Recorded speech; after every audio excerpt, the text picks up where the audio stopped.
안녕하세요 구독자 선생님들, 이소영 작가입니다. 오늘은 영상 틀자마자 좀 쑥스러운데요, 제 새로 나온 책 그림 읽는 밤을 소개한 영상입니다. 제 유튜브에 이소영의 미술 책방이라는 코너가 있기 때문에 꾸준히 좋은 미술 책들을 소개하고 있는데요, 이상하게도 제 책을 소개하면 너무 쑥스럽습니다. 그래도 열심히 쓴 책을 알려야겠죠? 저는 지난 10여 년간 한국에서 미술 관련 책들을 꽤 많이 냈습니다. 스스로를 미술 에세이스트라고 분류를 하는데요.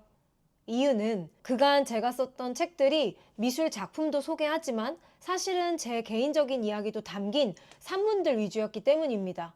물론 라울 디피에 대해 소개하는 책이라던가 칼라르손에 대해 소개하는 책, 혹은 초등학생을 위한 서양미술사, 이런 책들 이외에 제 첫 책 그림은 이로다, 하루 한 장 인생 그림, 미술에게 말을 걸다, 서랍에서 꺼낸 미술관, 이런 책들이 미술 작품과 예술가, 제 개인적인 경험들이 버무려져서 나온 책인데요. 이 그림 읽는 밤이란 책은요, 제가 한 번쯤 꼭 도전해보고 싶던 책입니다. 이 책은 처음으로 제 이야기가 1%도 들어가 있지 않은 것 같습니다.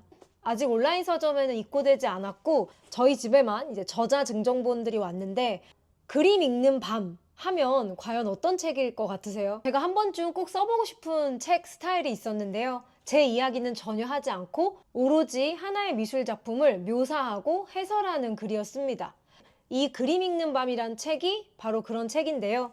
제 컴퓨터에는 항상 A부터 Z까지 화가 폴더가 있었는데요, 그 화가 폴더 안에는 살아가면서 우연히 만났던 좋은 명화 작품들을 제가 폴더에 한 20년 가까이 모았습니다. 제가 또 주로 모았던 건 문장 서랍인데요.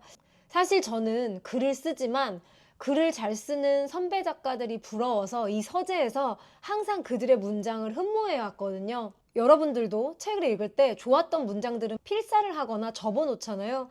저는 꽤 오랜 시간 동안 빅소의 문장 서랍이라는 태그로 읽었던 책들 중에 마음이 머무는 문장들을 꽤 오래 저장해 왔습니다. 이 책은요, 제가 20년 가까이 컴퓨터 안에 혼자 저장했던 좋아하는 명화들과 좋아했던 문장들을 함께 엮은 책입니다. 이 책을 기획할 때 한국의 어른들이 필사 열풍이 좀 불었었어요. 그래서 제 책 역시 좋아하는 문장들 혹은 마음이 머무는 문장들을 따라 써볼 수 있는 공간이 있거든요. 책을 다 만들고 나서 편집자님과 제가 좀 고민을 한 게, 저의 시선으로 이 작품들을 설명하는 글이 있는데 사실 꼭 문장을 필사하지 않아도 독자분들이 필사도 해도 좋지만 이 작품을 해설해봐도 좋겠다, 그런 생각으로 만들었습니다. 화가에게는 화풍이 있고 가수에겐 저마다 개성 있는 목소리가 있듯이 글을 쓰는 저자도 습관이 있는데, 책을 쓰면서 제가 가졌던 습관들을 좀 많이 버려보려고도 노력을 해서, 아마 제 책을 꾸준히 읽었던 독자분들은 소영쌤 책이 좀 다른 느낌이네, 저도 이 책을 쓰면서 제가 평상시에 썼던 글 습관들을 좀 버리고 새롭게 좀 써보려고 해서 제 이야기를 아예 넣지도 않았고 오로지 작품에만 좀 집중을 했고, 때로는 시처럼 써보고 싶기도 했고 어떤 부분은 작품 안에 깊숙이 들어가서 유형하는 해설처럼 써보고 싶기도 했거든요. 그래서 제가 쓴 책 중에 약간은 좀 다른 온도의 느낌의 책이라 저에게도 좀 새로운 자아를 만날 수 있는 책이었습니다. 제가 이 책의 서문에 이렇게 썼습니다. 나는 오래도록 읽는 사람이었다. 쓰는 사람이었던 시간보다 훨씬 더 긴 세월을 한 줄 한 줄 따라 읽으며 때로는 같은 문장을 몇 번이고 되새기곤 했다. 좋은 글을 쓰는 위대한 작가들을 늘 흠모했다. 그들의 문장은 마치 손에 잡힐 듯 선명했고 읽는 이의 마음 깊은 곳까지 스며들었다. 나도 그들처럼 되고 싶었다. 그래서 일을 마치고 집에 돌아오는 밤이면 스스로 서재에 감금되기를 자처했다. 고요 속에서 책장을 넘기고 마음을 울리는 문장을 만나면 그것을 천천히 필사했다. 그렇게 문장 서랍이라는 이름으로 내가 사랑한 문장들을 하나둘 저장하기 시작했다. 그림도 마찬가지였다. 우연히 마주친 한 점의 명화가 내 안에 오래 머물 때가 많았다. 말로는 설명할 수 없는 어떤 울림 같은 것이 말이다. 그림 속 색채와 붓터치, 화가가 포착한 순간의 정서가 내 마음과 공명했다. 그렇게 사랑하게 된 그림들을 틈틈이 저장했다. 문장과 그림, 이 둘은 서로 다른 언어로 같은 것을 말하고 있었다. 인간의 내면, 삶의 순간들, 말할 수 없는 감정의 결들을. 이 책은 이렇듯 사랑하는 마음으로 틈틈이 저장해둔 명화와 오랜 시간 책을 읽다가 마음의 흔적을 남긴 문장을 연결해 큐레이션한 것이다. 하나의 그림과 문장, 그리고 나의 해설. 이 세 가지가 곧 책이라는 작은 우주를 이루려고 한다. 책의 제목을 정하는 일도 오래 고민했다. 그림 쓰는 밤, 그림 읽는 밤. 사실 둘 다 괜찮았다. 그림은 보는 것이지만 동시에 읽는 것이고 쓰는 것이기도 하기 때문이다. 눈보다 손이 깊게 읽는다.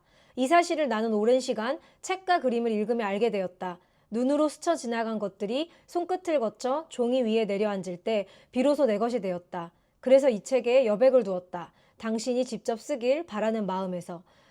내가 쓴 그림 해설을 읽고 당신이 느낀 것을 그 빈 공간에 써보길 바란다. 그리고 또 너무 길면 지치니까 마지막 부분에 여러분들에게 하고 싶은 말인데요. 이 책을 나와 비슷한 사람들이 읽어주고 써주고 아껴주면 좋겠다. 일상의 속도에 지쳐있는 사람들, 위대한 작가를 흠모하며 밤마다 책을 읽는 사람들, 한 점의 그림 앞에서 오래 머무는 것을 좋아하는 사람들, 그림과 문장에 푹 파묻혀 함께 놀다 보면 무용해 보이는 그 시간들이 우리를 사유의 우물에서 헤엄치게 할 것이다. 저는 강의도 많이 하고 회사의 대표로서도 살지만 사실 이 책의 서문에서 썼던 것처럼 오랜 시간 읽는 사람, 그리고 쓰는 사람, 그리고 보는 사람으로 살아왔는데요. 저는 제가 가진 다양한 직업, 미술교육기관의 대표, 미술교육인이자 강사, 유튜버, 블로거, 또 컬렉팅을 좋아하는 컬렉터, 수많은 자아들도 좋지만 제가 할머니가 돼서 죽는 날까지 제일 이루고 싶은 꿈은 꾸준히 읽고 쓰는 사람이거든요. 그래서 저는 이 책을 미술사를 전혀 몰라도 미술 보는 것을 좋아하시는 분들, 미술 작품을 자신의 시선이 가는 대로 해석하는 것을 즐기시는 분들, 저처럼 책을 너무 사랑해서 밤마다 책에 밑줄을 치고 책을 읽지 않으면 찔리는 분들이 꼭 읽었으면 좋겠습니다. 표지 색도요, 제가 제일 좋아하는 색입니다. 제가 제일 좋아하는 색 중 하나가 채도가 낮은 약간 잿빛의 블루인데요. 하늘색이지만 운치 있는 하늘색의 갈색 글씨이거든요. 이 두 색의 조합이 상당히 아름다운 색이기 때문에 책 표지도 매우 마음에 들고 양장본으로 만들었습니다. 그래서 여러분들이 밤에 읽기 좋은 책 뭐 없나? 하루에 조금씩 읽으면서 사색하고 싶다. 그런 마음이 들 때 이 책을 적극 추천합니다. 2026년에는 모두들 그림 읽는 밤이 되면 좋겠습니다.